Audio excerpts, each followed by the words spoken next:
You were the worst case in 35 years? Yeah. Oh my word. We opened you up and you were riddled. We don't know how you were standing and how you weren't in organ failure already. September 2023 experience, my period was black. So I knew the fresh blood, which was coming anally, was anal blood, which really scared me. And he said, based on this, I think you'll probably need a hysterectomy and a stoma, but we would only be able to confirm the stoma if we have a colonoscopy when they review in the MDT meeting.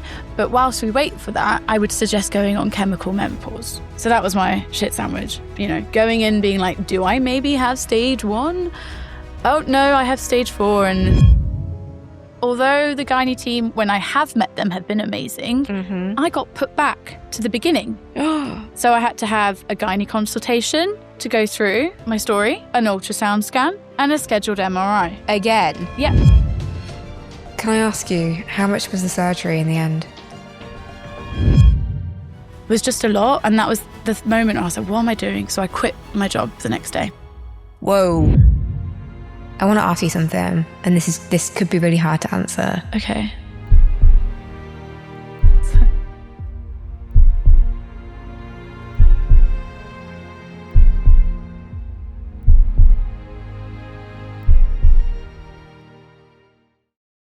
Before we get started, I want to introduce you to Nature Care, who are supporting today's episode. For years, I never thought twice about my period products. I just went for whatever's on the shelf. But what I didn't realise is that we were never actually taught what's in our period products or what they're even made from. For example, do you know that food, beauty, and cigarette products have all been through more safety regulations than period products? This is all because period product brands aren't legally required to disclose their ingredients, leaving us with conventional brands that may have up to 5 carrier bags worth of plastic, artificial fragrances, chlorine bleach, and other nasties that you want nowhere near your vulva. That's where Nature Care comes in. In 1989, their founder, Susie Houston, founded the first organic tampon. And since then, they've created a line of period and personal care products that focus on ingredient transparency and having a positive impact on the environment. We weren't taught that we had a choice when it comes to our period products, but we absolutely do. Our bodies deserve so much better than the plastics, chemicals, and fragrances that flood the high street market. So girls, have you actually ever really thought about what's in your period products? And if not, now is definitely the time to start. And you can start by using our exclusive listener discount, INJAP15, at the checkout. For more information and to find your next period product, visit www.naturecare.com, because your body deserves nothing but the best when it comes to your period. Now let's get back to today's episode. Zoe, welcome to the Girl Chat. We're going right into the deep end. We're starting at a life-changing, it was life-threatening moment in your journey. You described it to me as a breaking point. I would like to start, literally go straight in and walk us through what happened on the night or the day of your breaking point. I think I had been doing ongoing investigations, chasing for years. And the thing is, I had a breaking point, but there's also like a pre-breaking point of 22nd of September 2023. Wow. I remember it because I'd been having food poisoning issues, which I didn't realise were flares. And this one was so horrific. It lasted like a week, vomiting and diarrhea. And then the next period I had is when I had first signs of bleedings, which were, really traumatic. And that was 2023. Then was the ongoing investigations. We didn't know what it was. So it was... And when you say bleedings, just for people that at home, what bleedings are we talking about? We're talking about extreme. Vaginal bleeds, period, which I knew was my period blood because for a while my period blood was black, which we know is... Completely black? Like brown black. Okay. At some points it was black. Yeah. And that was really weird. But I had that before, like due to iron deficiency when I had ferritin tablets. Yes. The poo is black. And my period was black, which was weird. Yeah. But it was, that September 2023 experience, my period was black. So I knew the fresh blood, which was coming anally, was anal blood, which really scared me. Oh my God, and you had both at the same time? Yeah. And I was in the office when that happened. And I felt very lethargic. Or obviously, when you see blood, you see those adverts about the gums, you know, Yes. if you spit and you see blood, go see a doctor. So when it comes from another orifice, it's quite alarming. Yeah. So I felt very lethargic, faint, and I rushed to A&E. And yeah, from that ensued so many blood tests. I've lost count of how many ultrasounds I've had. And it got to the point where I was having blood tests like every Monday. And yeah, like 2023. And then in November 2023, I finally got an appointment at a hospital with a gynae who said something is still clear, your ultrasounds, but clearly something's up, but you maybe have stage 1. Would you like to have exploratory laparoscopy and maybe be part of the trial for this new drug, which I now know is the HRT pill? And this is all for endometriosis. So they were thinking stage 1 endometriosis. But they didn't confirm it. They were like hypothetical because at the same time, because of the bowel issues, my grandfather died from bowel cancer at 44. So that obviously raised alarms. And I compare it to, you know, when people don't know if it's a serial killer and you've got 2 cases. Yes. I think what became very overwhelming for me was I was keeping on top of gynae and GI appointments. And they never necessarily connected. So the gynae doctor I saw said, it might be this, but we're not sure. Still have your bowel cancer scan and ovarian cancer scan. That got cleared, but it took a while. Anyway, all that to say, that was the precursor to my breaking point. Okay. I still tried to continue to work. The symptoms got more and more insane. It honestly feels like it didn't happen. Like, it feels like a fever dream. Like, you know, it got to the point I was in the office throwing up like 8 times a day. I wouldn't be able to, you know, and it feels like a unhealthy eating habit, which I've never had, but I'd eat and then I'd throw up because my body just couldn't hold it. Sometimes it was just bile. Sometimes I'd go into the bathroom to try and relieve myself. So it'd be like 10 minutes on the toilet, you know, just to get a bit of relief, because sometimes it's constipation, sometimes it's the diet. Like, I had not had a normal poo in these 2 years before my big breaking point. Wow.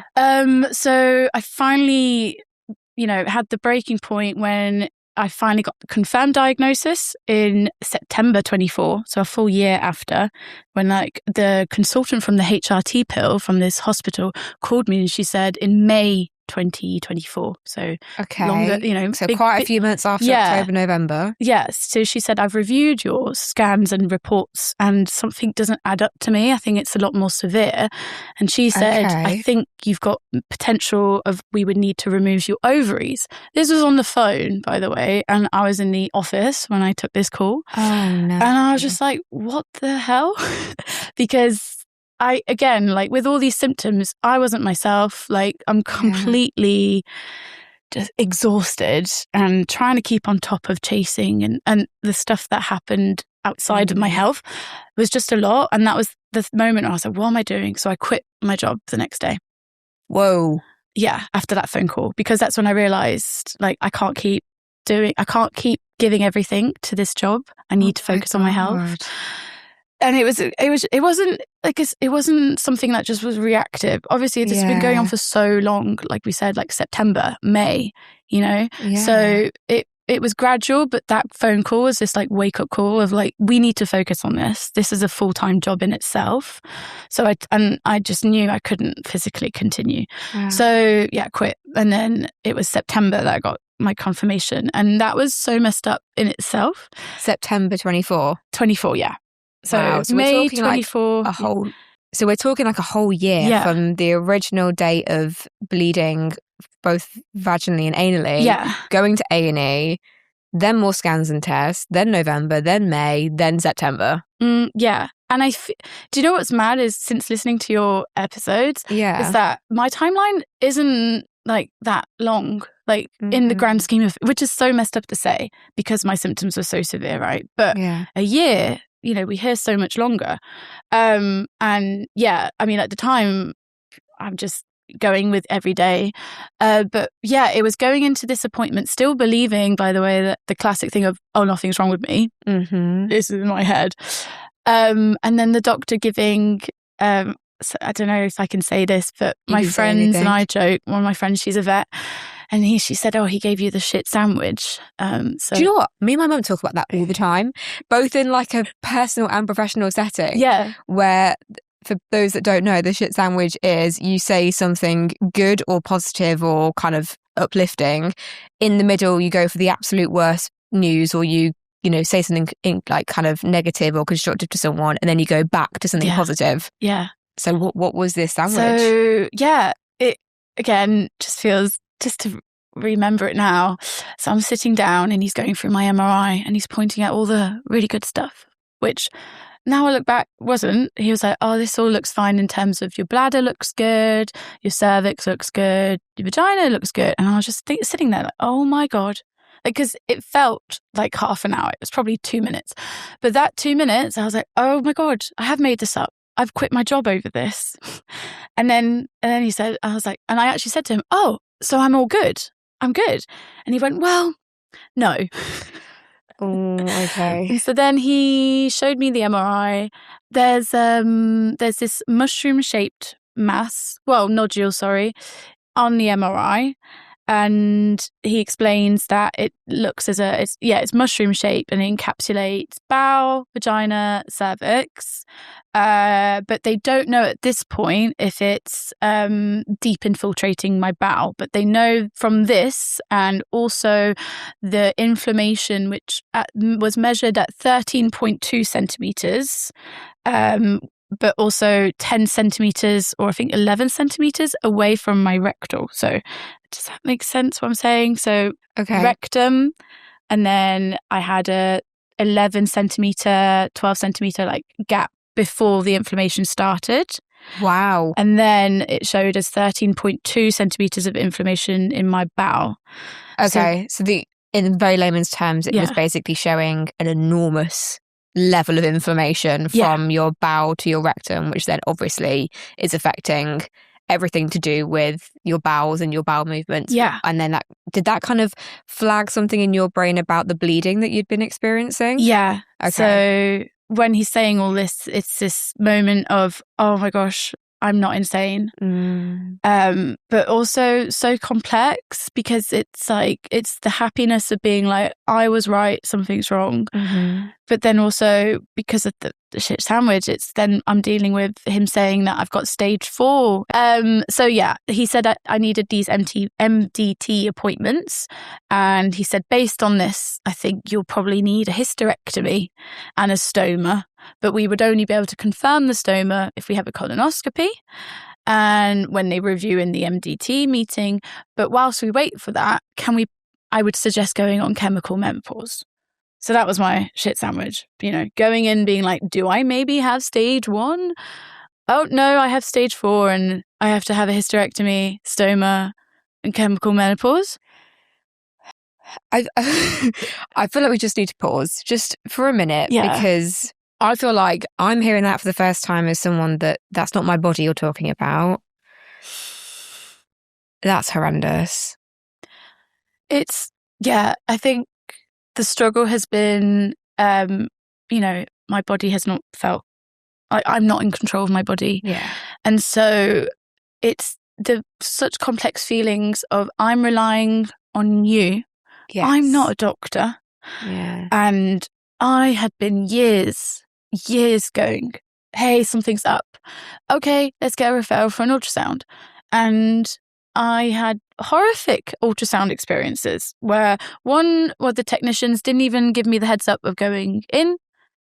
What? Yeah. Normally they go, oh, I'm about to. So over the years, horrific experiences, I've just been really unlucky. And yeah, I guess this was just the final thing of being like, oh, yay, I'm right. But also that sucks that I'm right, because why weren't you listening to me before? And again, you're now saying my options are to remove organs. Only last year you were saying, oh, you might have stage 1. But how old are you at this point? I'm 32. Oh my God. Yeah. 32 years old. Might have to have a stoma, which completely changes A, how your body works, and B, how it looks for you massively, because that's a very visual change. A hysterectomy changes how everything works inside. removes options for you really drastically. I can see the emotion. Yeah. I can see it's like really it's also here for you. Yeah, it's also, you know, I'm not sure. It's frustrating that we have to decide so early whether we want kids or not. Mm-hmm. And I don't know if you relate to this. A lot of the questions I was asked when I was then seeking second opinions, multiple opinions. Oh, so do you want kids? Because that will base your treatment plan. And I was like, what do you mean? I want my body. I want my body. I've been asked. It stopped later years, but probably from the age of 18 all the way through university, probably until my early 20s, let's say maybe 22 or so. And then my appointments got longer and longer in between.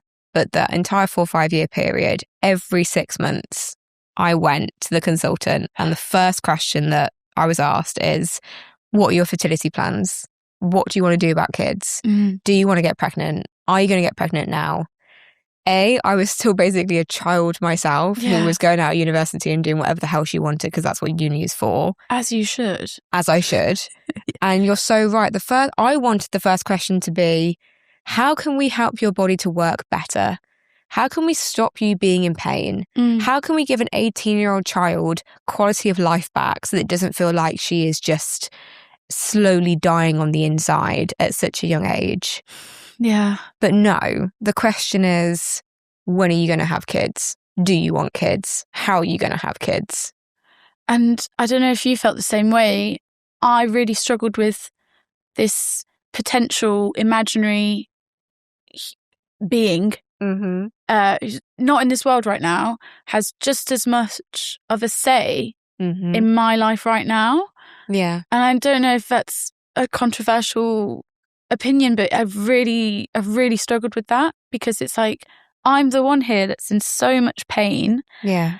And, so many people say, oh, why don't you and your partner get pregnant like my wife? And it's like, as we know, getting pregnant isn't the cure. No. And actually, I don't know if I can get pregnant because of endometriosis and fertility issues. So it's a massive clusterfuck. Yeah. Oh. Yeah, you do not apologise for saying clusterfuck. Yeah. It is exactly that. It is a completely and utterly fucked up situation. Yeah, and then the other part of that review was the chemical menopause. Yeah, I did that at a very young age. Did you? I did. Yeah, again, it's not advice. My personal experience was not fantastic. I didn't massively enjoy it. What happened for you? Did you go ahead? I put my foot down because over these years I've suffered from like really bad depression. Okay. And I don't know if it's, it's that chicken or the egg. Is it endo? Was it before? I just know I've really struggled with depression. Yeah. And I've got really good support systems, and I've not had to take any drugs to counteract it. I've worked on it mentally. But messing with hormones like that, like that's just asking for trouble when I'm already struggling and mentally fighting to be just like smiling and saying thank you to the doctor. You know what I mean? Absolutely. So I was just like, hold your horses here. You've taken a year to tell me this. And now it's this, it's crazy. But you need to do all these things. I was like, this is insane. I need time to process. Yes. Time to have a little think, research. Yes. You need time to digest. And that's not built. I think that's a system issue. This is the time to think, the time to digest, the time to consider your options, despite the fact that the fundamentals of the NHS and the healthcare system is informed consent, shared decision making. But we've built a system where those two things aren't even possible, because you're in a 10-minute appointment, max half an hour if you're maybe with a consultant if you're lucky. Yeah. And they're like, right, Can we put you on then? Can we give you Pro-Step? Can we give you HRT patches? Like, let's go. Let's write a prescription. And it's like, whoa, hold on. You've just blown my world apart, and now you want me to make a decision like that. And it's also the fact that you go months without hearing them because you're on this wait list, and then you get your appointment, and then you're sent out with paperwork on stomas and chemical menopause, and you're just like, what the hell? Yeah. How about I decide now when I get in touch with you? Yes. Did they suggest kind of chemical menopause as well, because they knew there was going to be quite a delay until they could operate on you? Yeah. That must have felt like salt in the wound as well. Absolutely. It's like, yeah, because he said, so this was September, he said the earliest for your case, because it's so severe, is 1 month for the meeting across the disciplinaries. The right? MDT meeting. Yeah. Okay. And then from there, he said we might get in touch like November, and you'd need to have appointments with the multiple consultants. So I was like, okay. But they knew, he said even then, he was like, it'll be a minimum 6 months before your surgery. Oh, this drives me up the wall. This really drives me up the wall. You are quite literally a life-threatening case. Could lose organs. Already been suffering. And they basically can't book you in for surgery for a minimum of 6 months because they can't do meetings quick enough. And I think from what's transpired, what I find really heartbreaking is it was never a pause of saying we're removing, or you're going to go organ failure. Organ failure was never mentioned until much later on in this journey. And, stoma, hysterectomy, it was all as if, I don't know, I got the sense it was like they're helping me. And it's like no one's actually realising or having the empathy of being like, she's a 32-year-old woman and she's going to have a potential of, let's just remove everything. What? Like, can we? Yeah. And I think that's the strongest thing is the level of empathy, is just not there. No. And I'd love to be able to defend, I love the NHS. It's done so much for me in the past and for my nan. But, women's health, it's not it, No. Yeah. The breaking point for me, I keep saying breaking points. I seem to have had a lot of breaking points. Well, we can have many. Multiples? We can have many. A mini breaking point, but as in it was the decision where I said, oh my God, I need to change hospitals. Yes. Was when I had my consultation with the bowel surgeon. Right. It's like something out of a movie. Okay. He is in his leather jacket, sat like man spread, clearly about to go on his lunch, really unbothered. And I walk in and he's just, okay, I'm going to try and not get upset. But he was saying to me that he usually treats cancer patients, and he asked me, he's like, do you really, really want surgery? Because, cancer patients, it really affects their quality of life. Do you want me to go in? I might have to open you top to bottom. Could you not just do hormonal therapy? Yeah. I wish I was making this up. I'm not. And why I say about the leather jacket, and it just feels like it was just all so flippant. And I'm actually quite proud of myself because there and then I said, well, do you know what? It would affect my quality of life because I'm really struggling right now. So if you had to open me up top to bottom, let's do it.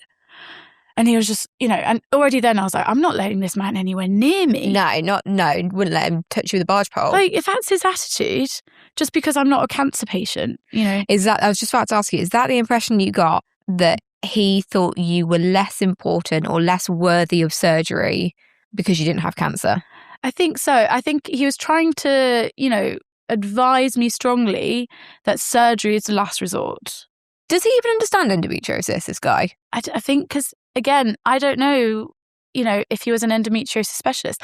And I don't know about you, but when you get these NHS appointments, you don't get given on the platform who the doctor is and what their qualifications are. No. So maybe he is a, specialist in cancer, bowel cancer. Yeah. And that's amazing. Great. I'm sure he's amazing with those patients. Yeah. But that's not my situation. No.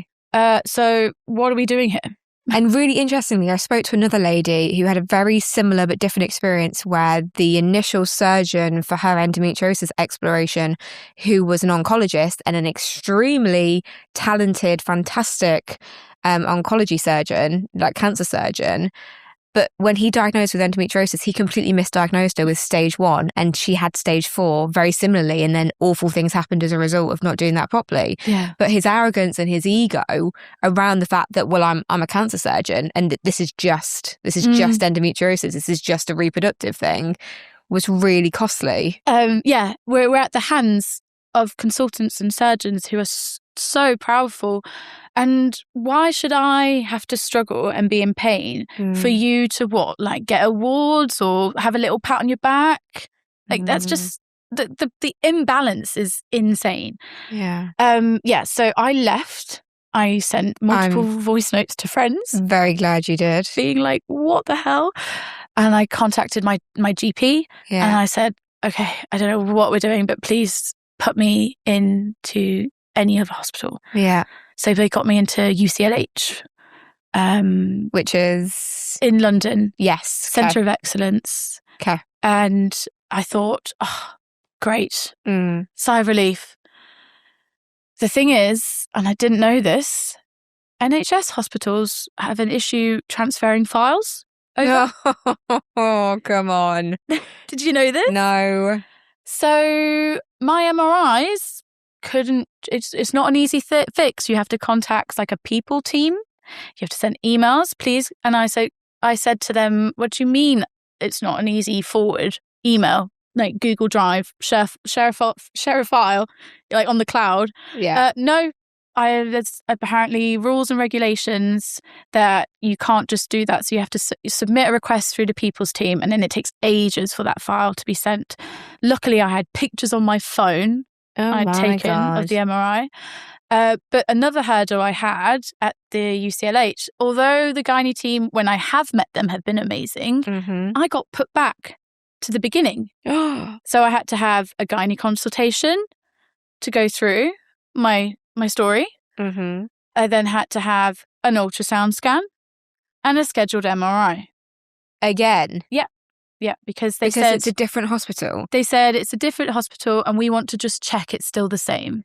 What? So, yeah, it was absolutely insane. Oh my God. Like, the NHS has spent so much money on me. You've built up quite the bill. Like, it's just so insane. Like, I'm like trying to save you guys money. But that is beyond frustrating, because yet again, we are wasting more time. We are wasting more money. Yeah. More importantly than any of that, your body is not being treated. No. Your endo could be getting worse, and we're already at a pretty and it was emergency. Yeah. It got to a point where I was having I knew now were not food poisonings. Right. Quite on a reg. So, nights on the bathroom floor where I mean, again, fever dream, because it's going in and out of consciousness and not wanting to soil myself in my bed. So lying on a bathroom floor in a towel, and then it's throwing up, but also making sure I don't soil, have diarrhea at the same time. So it's like just a really insane food poisoning, but it's not. It's just my body going through flares. And sometimes it would be the excruciating, like, I don't even want to know if it's cramps. It wasn't cramps. It felt like obstruction. Yeah. Because we've all had those, the knife up stabbing knife. Yeah. Yeah, that was just daily, but that had been for years. This really felt like, my gut was about to explode. Sometimes it felt like a rock. And then I'd get maybe 2 minutes of relief when it finally, like, my body was like, oh, we can release. But then that 2 minutes then turned into 5 hours where I'm just like juggling, not getting stuff on the bathroom floor. Like, the bathroom became my bedroom. And it's just insane that I'm like, why was I in that state? Like, and it's on me that I didn't go more to the A&E. But at the same time, no, you should see me. I'm not having that. Yeah, I know. I'm going to challenge you on that in the most loving, kind way that I can. I need to work on that. You have done nothing wrong. Yeah. Your entire life, you have done nothing wrong. You don't deserve this. Oh, God. You don't deserve this. You haven't caused this. You haven't let yourself down. Oh, I'm going now. Yeah. It's just... It's not your fault. I know that it's not your fault. Yeah, I know, you're right. There should be systems in place for people. But it feels like it. Yeah. And so I'm going through that, and now I'm getting to second opinions privately. Yes. I had a really weird one because obviously at this point I'm unemployed. So Yeah. it's going to be self-funded. Yeah. I'd searched and I thought it was going to be like 10K. Okay. I Which is no saw- small amount of No, money. but I mentally prepped for that. And then I'm seeing a very reputable surgeon who I know a lot of people had amazing experience with him. It's hard because he was amazing, because he, saw straight away what was wrong. Mm-hmm. And he said, I don't think you need a hysterectomy. You just need a really good surgery, but it is really serious. Don't go on chemical hormones. You need the surgery. Okay.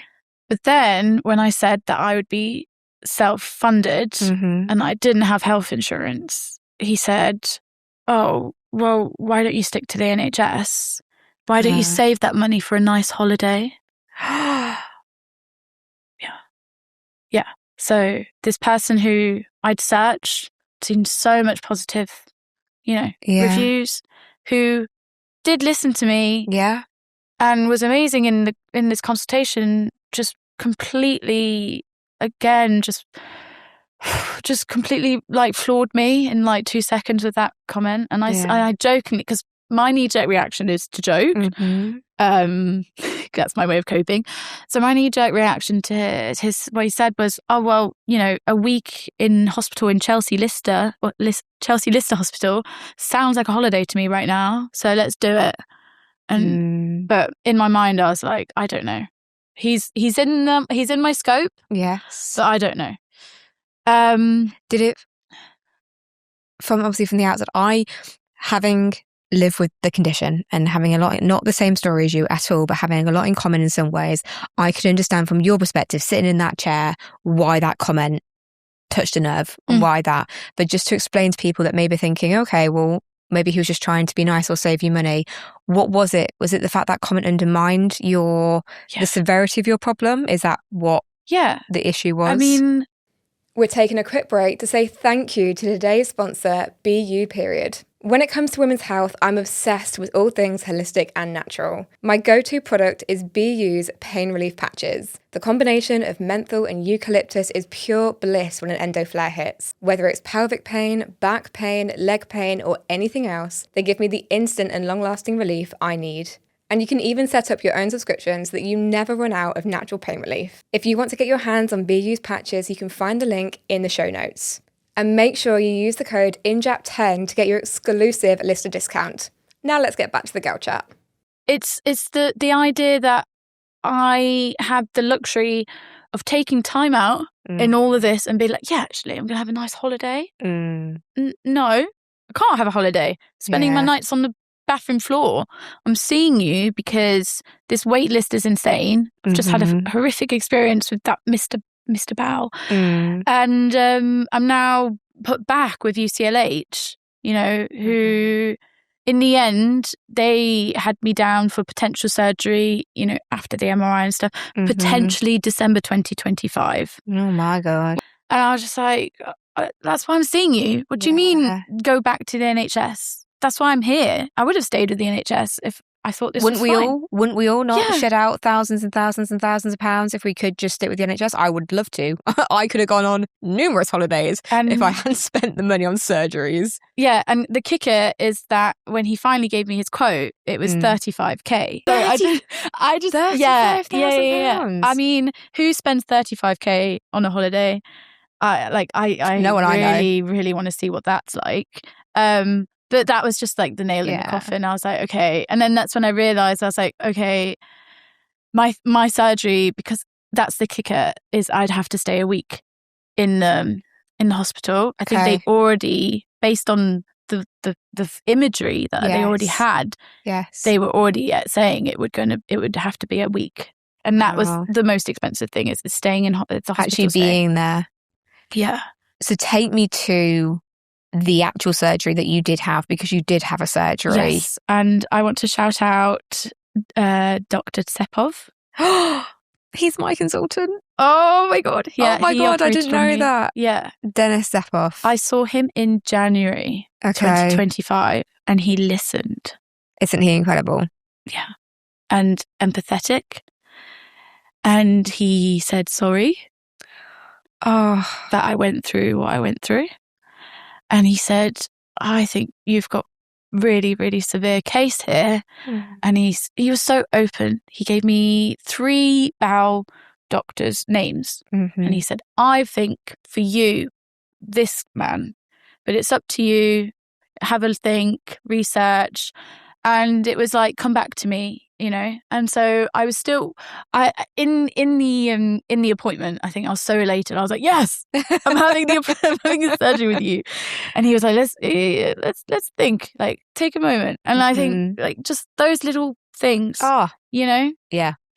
So I then had the time to think, and I chose my bowel surgeon, Dr. Miskovich, which I really want to shout out as well. Yes. Amazing man, because I was told in these multiple appointments with the NHS, I had been told that the stoma would be required if it was deep infiltrating and if the margins from my rectal muscle were under 10 centimetres. Okay. I would need a stoma. Okay. Because they said when you take the rectal muscle, the stitching, it means when you pass feces, it contracts. So the poo is stored in the sigmoid. Yes. And then when it passes, the rectal muscle's job is to, you know, constrict. And push it. Yeah. So if you've got stitching there, it can cause, you know, rupture. Like that's what it was explained to me. Yeah.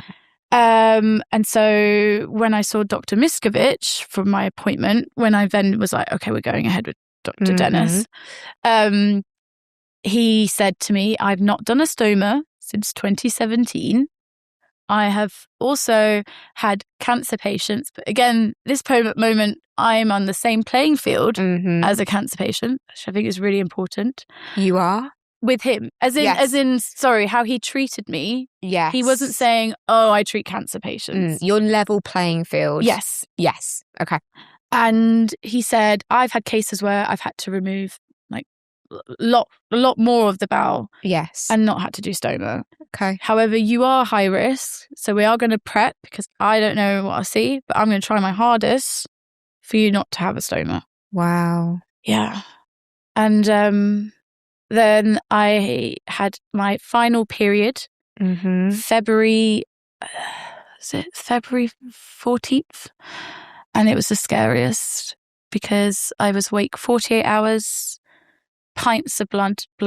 And at this point, I knew it was a flare. So weirdly in my mind, I was like, I've just got to make it like 3-4 days and then it'll dissipate. But when I was at the end of the 48 hours awake and the pints of blood, I was so scared. So I went to A&E. And I also texted Dr. Tsepov to be like, oh, this is weird because I'd been told it was a gradual thing. Yeah. And then when I got to A&E at UCLH, they said, oh, but you've got endometriosis. You're on our file with the gynae. Endometriosis is an elective, not an emergency, which was just like, yeah, I just need to take a moment with that. It meant basically you shouldn't be here. Yeah. Because endometriosis is a choice. Is a choice. Yeah. Not an emergency. No. So me coming in because I'm passing pints of blood from my rectum, sent home with naproxen, which at that point I knew I couldn't take because of my bowel issues, which I'd been told by other doctors. So I was like, well, this was great. That's a waste of time. Grin and bear it. Just 2 more days. But Dr. Tsepov called me and he was like, this is worrying. Do you want us to bring forward? Do you want to have it like in 2 days, your surgery? And I don't know if this is insane, but I was like, amazing. But I was like, I need to mentally prepare. We're going ahead. Actually, can we just stick to the 26th of Feb? Because I'll just grin and bear it these 2 days. And then if it is really bad, then let's do it. But I think he strongly suggested we bring it forward. And I was just like, I just mentally wanted to. I understand that. Yeah, I get that. Yeah. But it's huge. Yeah. It's huge, that procedure. For 6-hour surgery. I had the 2 stoma dots drawn on. given my God. exercises on how to use the stoma if I had it. But, all of that, they prep you beforehand, because when you wake up, it's, You it's gotta there. go. You got to go. So, yeah, that was a lot. And then, I woke up from my surgery and it was 8 hours. 8-hour surgery. And I wrote everything that I had done. I did this and I realised I hadn't really processed it until calling you. It's that thing of like, I joke and I process that way, but writing it down just shows you the level. And I just think I'm so lucky because I got it all done in this one surgery, but it is insane. Can I quickly just show that to the camera just so people can see the extent of what we're talking about here? So this is 2 pages worth of detailed notes about what they found. Yeah. I mean, I won't, obviously this is for you to share, but that's a huge amount of notes. I'll try and keep it snappy. So I had 15 centimeters of my bowel removed, including part of my rectum. So it was below the 10 centimeter mark. Which is why you didn't have a stoma. So I would have had a stoma in the NHS for sure, because it was below the 10 centimeters. Okay. So 8 centimeters from the rectal muscle. Part of my rectal muscle was removed. Okay. But he didn't have to do it. So I don't have a stoma. No. Because he is incredible. Yeah, that was insane. I woke up and I was like, well, also it was there's loads of things going on, but I was like, and they said, no, you don't have a stoma. And I was like, oh, that's insane. So win. Yes. Dr. Miskovich, like Mr. Bowell, like the good Mr. Bowell. And then I had a large stenosing rectal endometriosis nodule, which was my 7.2 mushroom. Yes. Which I had Sanju Powell say the 7.2 like size is the size of a can of Coke, which I thought was quite like interesting. That's a visual image. Yeah, I never really thought of it like that. So yeah, that was removed, and then I had excision of deep infiltrating endometriosis from both pelvic side walls, both uterosacral ligaments, the tissue surrounding the rectum muscle, the back of the uterus, torus uterinus, area beside the vagina, outer surface of the bladder. So my bladder, they say, was reconstructed on the top level. Luckily, it hadn't gone deep yet, I think. Although it says deep here, but tissues surrounding both ureters. Adhesions, so extensive adhesiolysis, that's removal of adhesions. So I had extensive scar tissue and adhesions. My pouch of Douglas, and this is the medical term, was completely obliterated. So that space between my uterus and rectum was just like non-existent. So obliterated by scar tissue, adhesions, all of that. I then had on my left ovary a 5 centimeter endometrioma, on my right ovary a 3 centimeter endometrioma. Both my ovaries were stuck to my pelvic side walls. They had to be mobilized and reconstructed. And then extensive bilateral ureterolysis to set free my ureter. So both ureters were surrounded by endometriosis and scar tissue. So they had to be, removed. Unstuck. And then, unstuck. And then also both uterosacral ligaments. So endometriotic nodules were removed from both left and right ligaments. Wow. So, I mean, you don't think about these minuscule... No. And then excisions from both pelvic side walls, and they had it said in the notes hypogastric nerves preserved. So they went really meticulously to preserve my nerves, but that's how deep they had to go, and I think that explains why it was such a long surgery. And I really 8 hours is extensive beyond belief. And then I also had my appendix removed because that was completely obliterated / deep infiltrating endometriosis. Oh my God.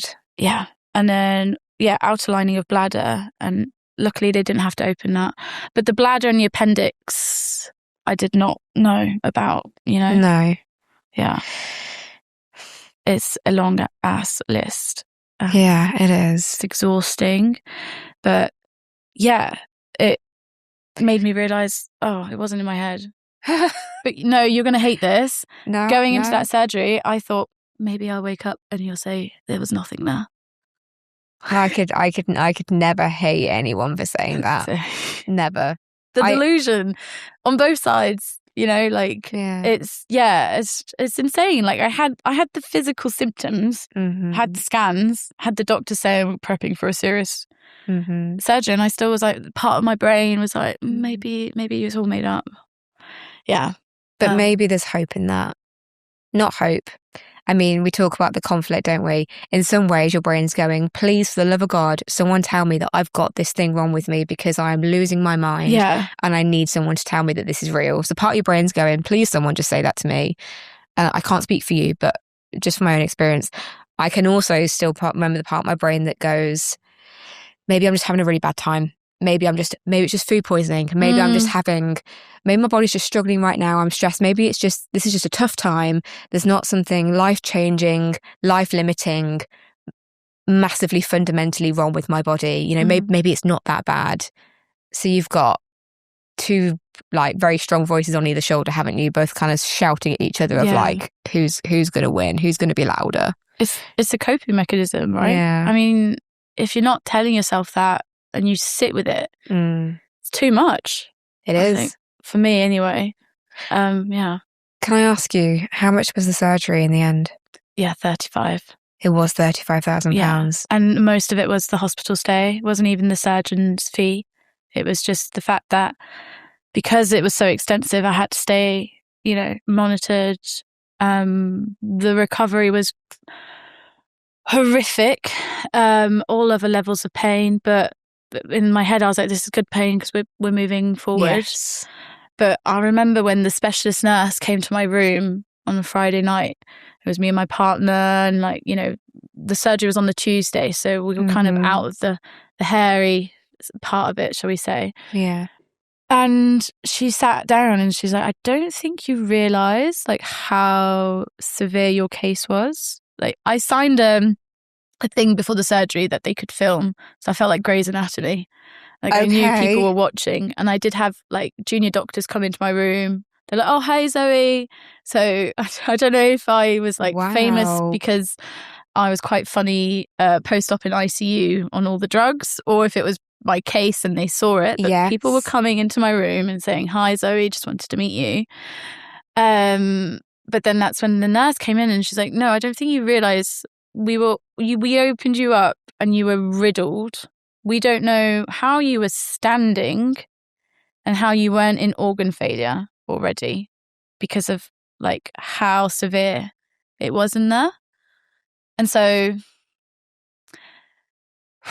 I have said this to friends, being like, oh yeah, I could have gone into organ failure or sepsis, but I don't think I've really sat with that until now.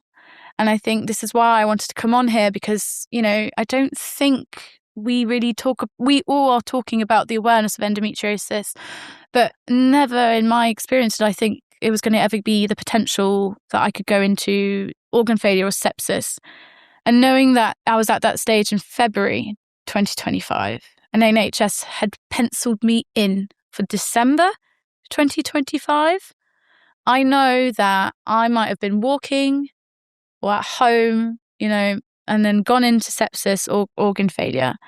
I would have been rushed to A&E, and then I wouldn't be treated as endometriosis. It'd be emergency, right? Yeah. But it is endometriosis. And so that's why I want to talk about it, because I'm privileged that I had a family who helped me pay for this surgery. And I've also completely obliterated my savings. But yeah, I'm privileged enough that I had that option. What if I didn't? And yeah, I read about the Nikola Tyne story, which really affected me. And my heart goes out to her family because she struggled with endometriosis and she took her own life. And I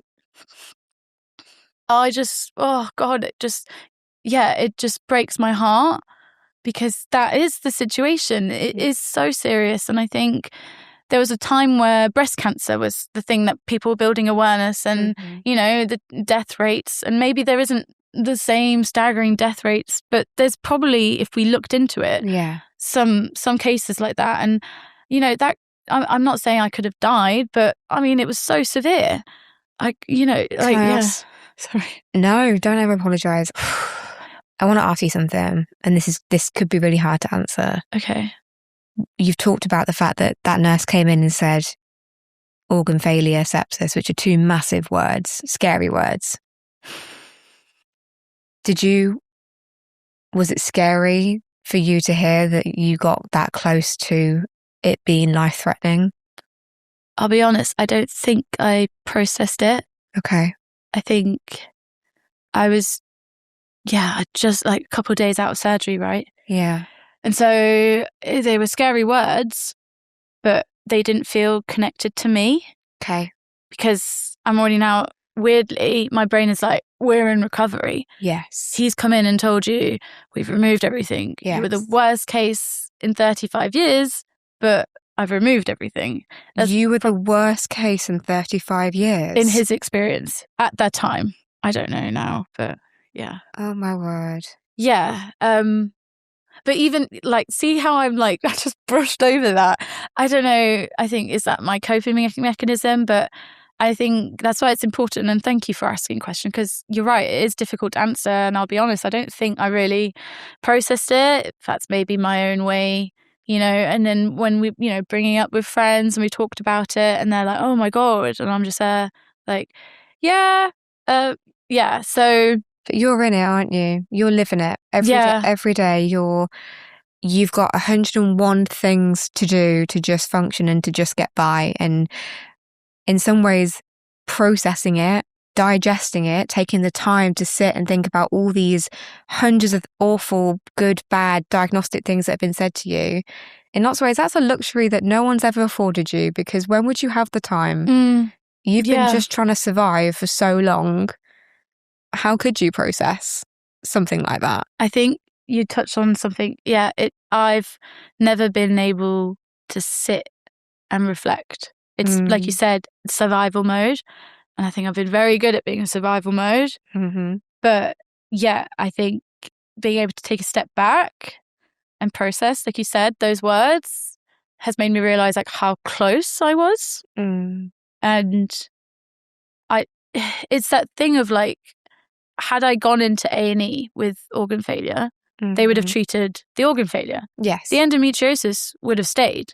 Yeah. So that would have probably meant multiple surgeries, ongoing. Whereas since my surgery, I know that the endometriosis has been removed. Obviously, it's a lifelong illness and there's other things that I'm dealing with, but my life is so much better than pre-surgery. Oh my God. Yeah. How long ago was surgery? So where we are right now? So February 2025 was my surgery. So right now, how are you?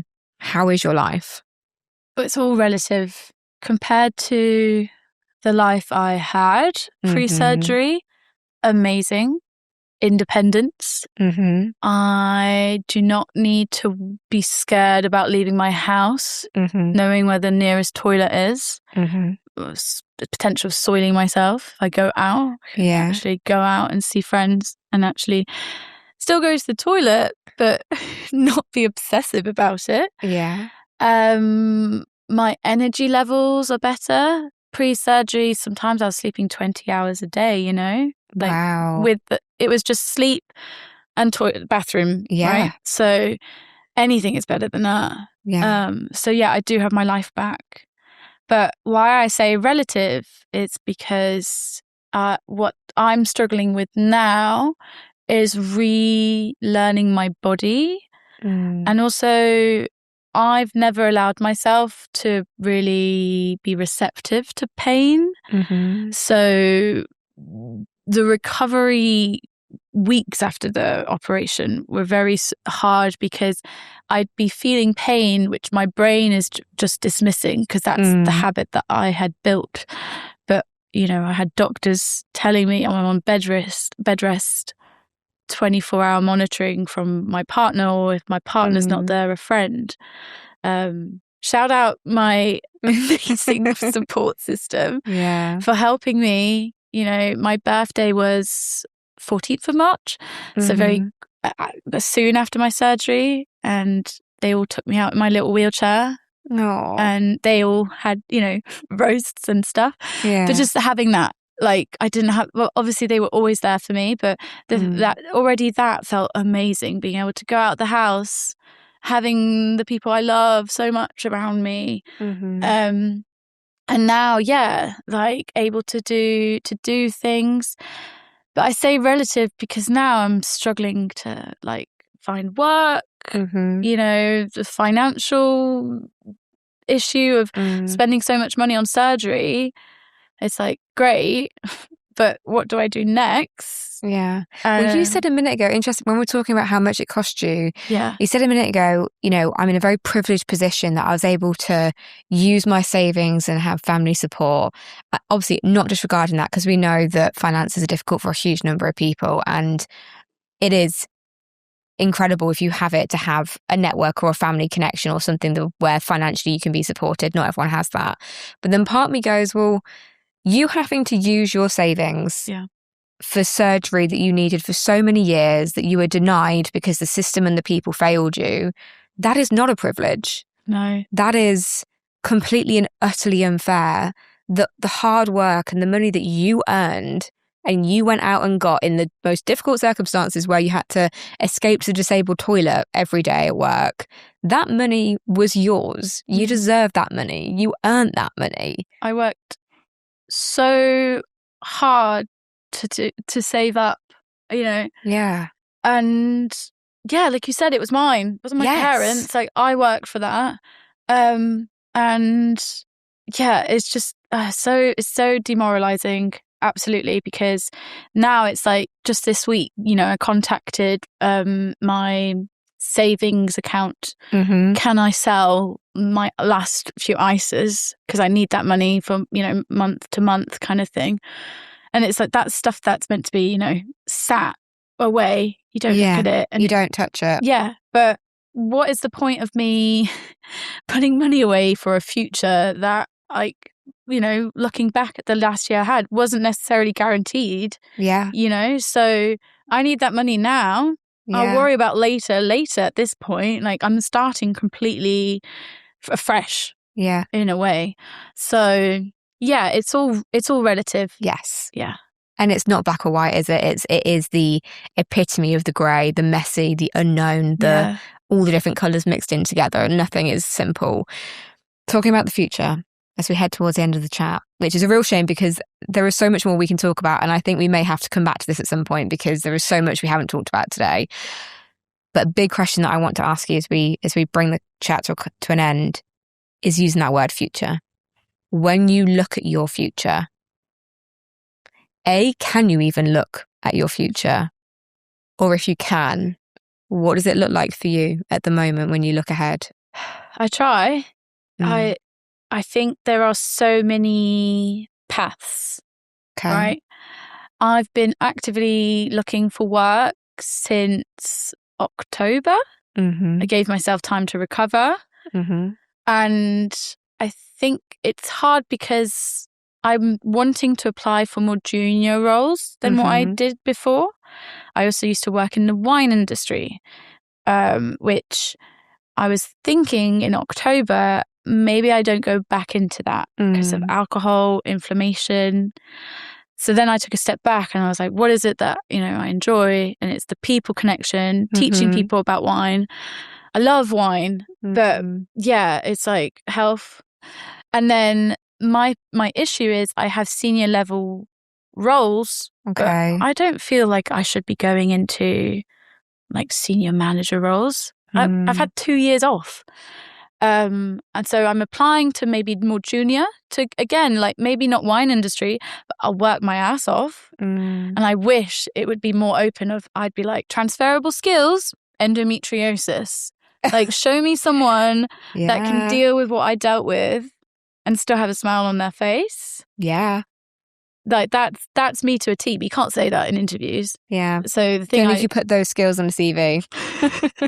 What can you do? Obliterated. I can do a 16-hour day in chronic pain, 9 out of 10, and no one will have a Scooby what's going on. That's what I put on my CV. I used to work in TV, do 16-hour days, finish at 3 a.m, talk to talent with egos of all different shapes and sizes, and I'd be 9 out of 10 pain. I'd have patches on. I'd have all the painkillers I could get my hands on. I wouldn't have eaten all day because I couldn't bear to, and you wouldn't have had a clue. Yeah. That, if only we could put that on a CV. I know. Yeah. So future, what's been amazing though is recently I got back in touch with women I met through wine. Wow. And they're friends that during this time I've maybe not spoken to them or reached out because I had a lot on. And I just really, really appreciate them being so open and providing me opportunities. So I'm doing freelance wine events. Amazing. Which is really good. And I'm looking at that.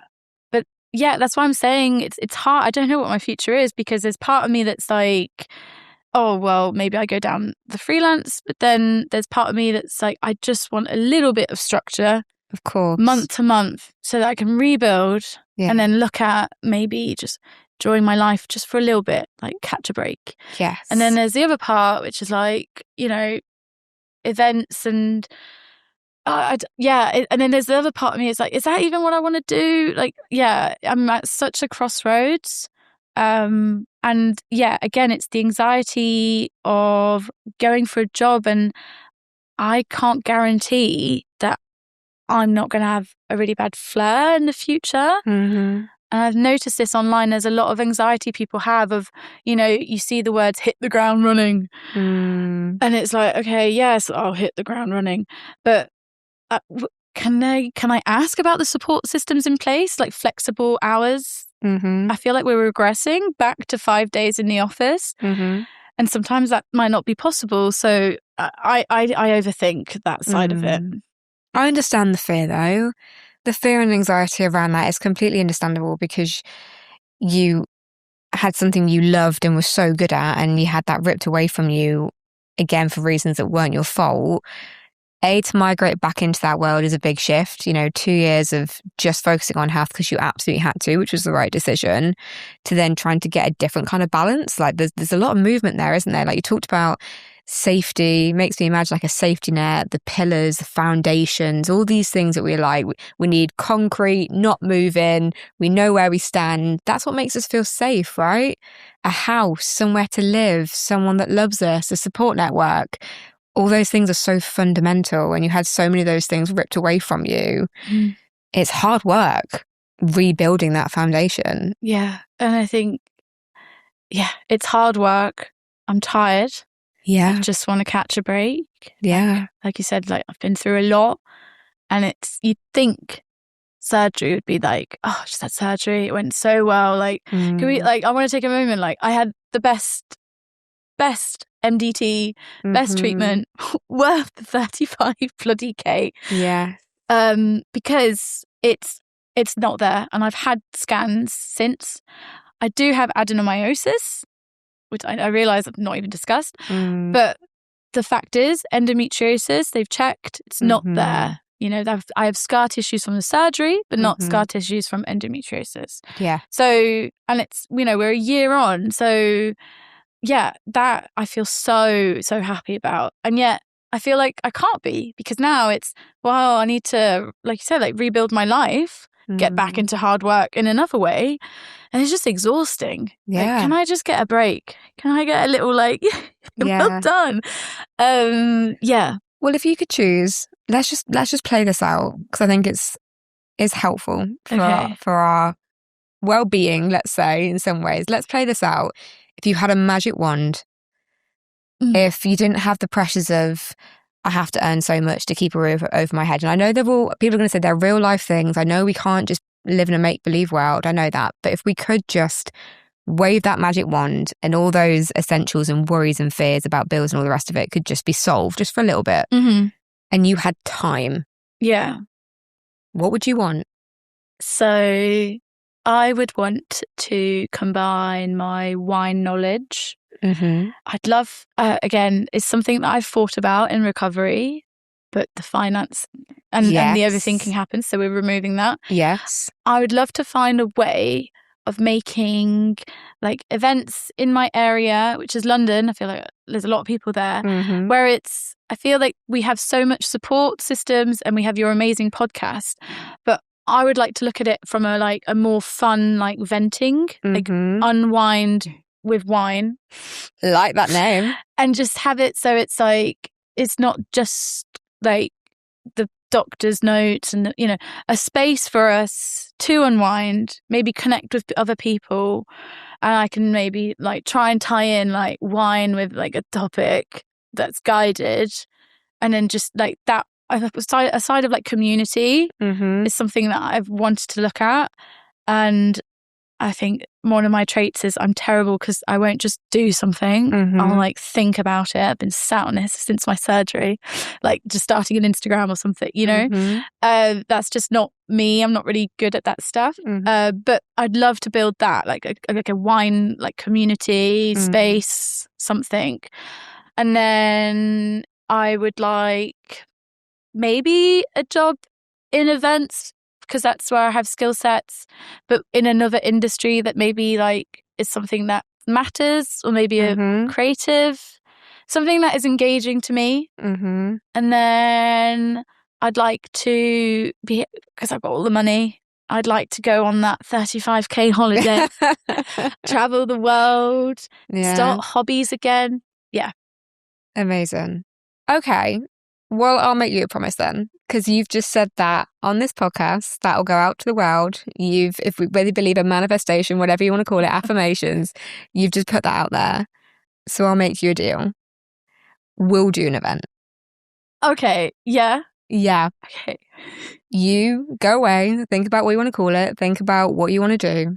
And when the time's right, we'll bring, it's not just a period together with unwind with wine, or whatever the name's going to be. Yeah. Okay. And we'll bring a really special community of girls together, and we'll use your expertise, because you're not the only one in this room that absolutely loves wine. Oh, and as much as a nightmare endo can be, wine ain't going anywhere. Like, I'll just deal with it. So we'll do that. Oh my God, yes. Yeah. Oh my God. Oh, that'd be so, oh wow. We'll do that. Because the way you've just talked about it, I can see it in you. You can do that. If that's what you want to do, you can do that. If you can survive everything you've survived that you've talked about in today's episode, there is no reason why you can't do exactly what you've just described. And it doesn't have to be in 6 months, doesn't have to be in a year, doesn't have to be in 10 years. It could take as long as you wanted it to take. But I love the idea of what you've just talked about. Thank you. That means a lot. No, it's my pleasure. And it makes me sad because I need to bring the chat to an end, which breaks my heart a little bit. But wow, we've just said there's more to come. In whatever way, there's more to come. And these conversations will continue. But I have my podcast tradition that I'm going to ask you. You know what's coming. So I want you to pretend that I am not sat here. I'm not in this chair. But the person in this chair is the beautiful, courageous, amazing Zoe of an age that you're going to pick. And she's sat here and she's looking at you, and you can say anything that you want. What's it going to be? Gosh, it's mad because I knew it was coming and I thought about it. You are so special. You're a little bit crazy, but in the best way. And life's going to hit you so hard. But you're still going to get through it. And you're going to laugh because you have the best friends. Everyone brings their special little nugget to you. You maybe haven't met them yet. You maybe have met some. But through all this, you'll come out with the best circle of friends who, some of them, their thing is to make you laugh when all you want to do is cry. Some of them will sit with you whilst you vent, even though they don't understand. Mm-hmm. Some of them willing to learn. A lot of my friends are men. So, you know, that in itself has been amazing. Shout out to the guys, but also the girls. The girls, oh my God, throwing slumber parties when I couldn't move, discussing my poo habits. All that to say to you, it's going to be so hard, and you'll think it's all made up, like you're in the Truman Show. But you're not. It's real life. It's hard, but you'll get through it. Yeah. Amazing. Come here. Thank you so much. Thank you. You've been, both messes, but how could you not be? How could you not be listening to your story and listening to what you've been through? Thank you so much. You've been phenomenal. I have loved every single minute. I feel like your story has touched me in so many different ways. And I know that this is going to be a really powerful one that goes throughout the community. So thank you. I have some really exciting news to share with you all. For the past few months, we've been working on a project really close to my heart. As you guys know, I've lived with endometriosis and adenomyosis for over a decade now. And during that time, I've learned something really important. As women, we know when something is wrong. We aren't dramatic, hysterical, or making it up. We are battling a system rigged against us. Women have been set up to fail, and so I've made it my mission to change that. And the first step is finally ready. Introducing the Guide to Diagnosis as part of our brand new series, Hack the System. This guide will empower you to advocate for yourself, know your rights as a patient, and get the answers that you need. If you're struggling to get a diagnosis, being dismissed, gaslit, and ignored in the doctor's office, then this guide is for you. To find out more, click the link in the description. And as a thank you for being an It's Not Just a Period listener, we are giving you an exclusive listener discount. Just use INJAP10 at the checkout. And that brings us to the end of today's Girl Chat. Thank you so much for listening. As always, you can stay up to date by following us on socials at itsnotjustaperiod.uk. To find out more about today's guest and for the link to our brand new The Guide to Diagnosis, check out the show notes. We cannot wait to see you for the next Girl Chat. And in the meantime, remember girls, it's not just a period.